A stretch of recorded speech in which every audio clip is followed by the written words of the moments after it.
Story. చూస్తుండగానే 2026లో 5 నెలలు అయిపోయాయి. 6 నెలలకు వచ్చాం. సంక్రాంతి సీజన్ తర్వాత ఏప్రిల్లో బైకర్, డెకాయిట్ లాంటి మెరుపులు తప్ప సరైన సినిమాలు లేక చెప్పగా సాగింది సమ్మర్ సీజన్. ఒక పక్క ఐపీఎల్, మరో పక్క పెద్ద సినిమాల పోస్ట్పోన్మెంట్తో థియేటర్లకు తాళాలు వేసుకొని పరిస్థితి వచ్చింది.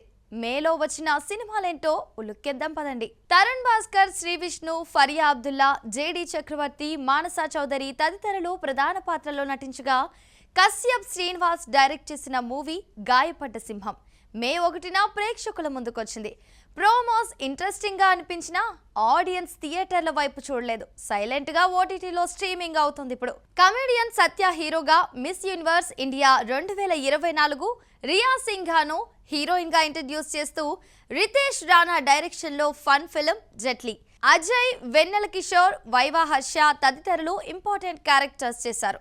పాజిటివ్ అంచనాలతో మే 1న విడుదలైన జెట్లీని ప్రేక్షకులు పెద్దగా పట్టించుకోలేదు. ప్రెజెంట్ ఓటీటీలో ఉంది cinema. Talented actress Sai Pallavi Bollywood debut movie ఏక్ దిన్. అమీర్ ఖాన్ కొడుకు జునైద్ ఖాన్ హీరో. సునీల్ పాండే డైరెక్ట్ చేస్తున్నారు. హిందీతో పాటు తెలుగులో ఒకరోజు పేరుతో రిలీజ్ చేశారు. అక్కడ డివైడ్ టాక్ తెచ్చుకోగా ఇక్కడ జనాలు కన్నెత్తి కూడా చూడలేదు. యంగ్ హీరో సుమంత్ ప్రభాస్, నిధి ప్రదీప్ జంటగా సుభాష్ చంద్ర డైరెక్షన్ లో వచ్చిన village backdrop love story Godaru Gattu Paina. Jagapathi బాబు, లైలా కీలక పాత్రల్లో నటించారు. ప్రేమ, పరువు నేపథ్యంలో తెరకెక్కిన ఈ సినిమా మే 8న థియేటర్లోకి వచ్చింది. మౌత్ టాక్ తో పాటు మంచి వసూళ్లతో 3వ వారంలోనూ హాళ్లలో సందడి చేసి ఇప్పుడు ఓటీటీలోకి వచ్చేసింది. యాక్టర్ కమ్ డైరెక్టర్ రవిబాబు నుండి కొంత గ్యాప్ తర్వాత వచ్చిన సినిమా రేజర్. ప్రోమోస్తో ఇదెక్కడి యాక్షన్ రా బాబు అనుకున్నారు ఆడియన్స్. డాగ్ గ్రూమర్ ఒక చిన్న పాపను సేవ్ చేయడానికి సొసైటీలో మినిస్టర్ హోదాలో ఉన్న వ్యక్తితో ఎలా పోరాడాడు అనే కాన్సెప్ట్తో వచ్చిన రేజర్ని కట్ అవుతోందనే భయంతో టచ్ కూడా చేయలేదు ప్రేక్షకులు. లావణ్య త్రిపాఠి, దేవ్ మోహన్ జంటగా తాతినేని సత్య దర్శకత్వంలో వచ్చిన సినిమా సతీ లీలావతి. మార్చి నుండి పోస్ట్పోన్ అయ్యి చివరకు మే 8న థియేటర్లోకి వచ్చింది. లాస్ట్ మినిట్లో లావణ్య ఇచ్చిన ఇంటర్వ్యూలు కూడా జనాల్ని థియేటర్లకు రప్పించలేకపోయాయి.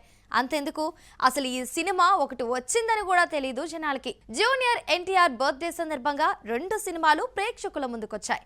తమన్నా, ప్రకాష్ రాజ్, పాయల్ ఘోష్ తదితరులు నటించగా సురేందర్ రెడ్డి డైరెక్ట్ చేసిన యాక్షన్ ఎంటర్టైనర్ ఊసరవెల్లితో పాటు పూరి జగన్నాథ్ డైరెక్షన్ లో young tiger dual role Sanghavi, Rakshitha హీరోయిన్లుగా చేసిన ఆంధ్రవాలా సినిమాలు. తారక్ పుట్టినరోజు సందర్భంగా మే 20న 4K వర్షన్ లో రిలీజ్ అయ్యాయి. వర్సటైల్ యాక్టర్ సూర్య, త్రిష ప్రధాన పాత్రలో ఆర్జే బాలాజీ దర్శకత్వంలో వచ్చిన సినిమా కరుప్పు. తెలుగులో వీరభద్రుడు పేరుతో అన్నపూర్ణ స్టూడియోస్ వారు రిలీజ్ చేశారు. తమిళంలో హిట్ టాక్ తో, తెలుగులో డివైడ్ టాక్ తో మొదలైన ఈ సినిమా అనూహ్యంగా పుంజుకుంది. 2 వారాల్లోనే 300 కోట్ల క్లబ్ లో చేరి ట్రేడ్ వర్గాల వారిని సైతం ఆశ్చర్యపోయేలా చేసింది. మలయాళం దృశ్యం సిరీస్ సినిమాలు ఇతర భాషల్లోనూ మంచి ఆదరణ దక్కించుకున్నాయి. అయితే దృశ్యం 3 ఒక్క హిందీలో తప్ప మిగతా సౌత్ లాంగ్వేజెస్ లో డబ్ అయింది.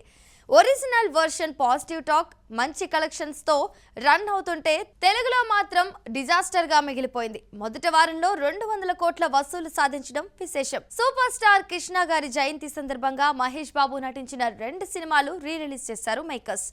మే 29న సురేందర్ రెడ్డి డైరెక్షన్ లో వచ్చిన అతిథి, మే 31న సుకుమార్ డైరెక్ట్ చేసిన 1 నేనొక్కడనే మూవీస్ గ్రాండ్ గా మళ్లీ ప్రేక్షకుల ముందుకొచ్చాయి.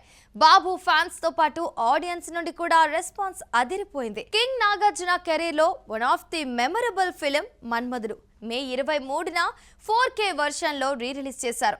అక్కినేని అభిమానులతో పాటు నార్మల్ ఆడియన్స్ కూడా థియేటర్లకు వచ్చారు.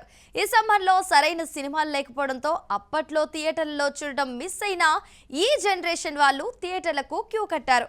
మే లాస్ట్ వీక్ లో త్రికాల, బ్లాస్ట్ జోన్, కాటాలన్, మరీచిక, సందిగ్ధం లాంటి సినిమాలు వచ్చాయి. యాక్షన్ కింగ్ అర్జున్, అభిరామి, ప్రీతి ముకుందన్ నటించిన బ్లాస్ట్ జోన్ మాత్రమే పాజిటివ్ టాక్తో మంచి ఆదరణ దక్కించుకుంది.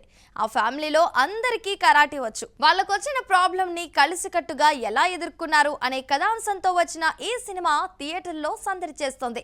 మే నెలలో మోటివ్ ఫర్ మర్డర్, ఓ తండ్రి కథ, విధిగేసిన వి చిత్రంతో పాటు English dubbing super heroes, a film by Rishi, KD the devil, Rakshasapuram లాంటి కన్నడ డబ్బింగ్ సినిమాలు, mister work from home, Harudu, Musalodiki Dasara Panduga, Ramani కళ్యాణం, అగ్లీ స్టోరీ, ఫస్ట్ టైం లాంటి సినిమాలు వచ్చాయి. కానీ ప్రేక్షకుడు థియేటర్ల వైపు కన్నెత్తి కూడా చూడలేదు.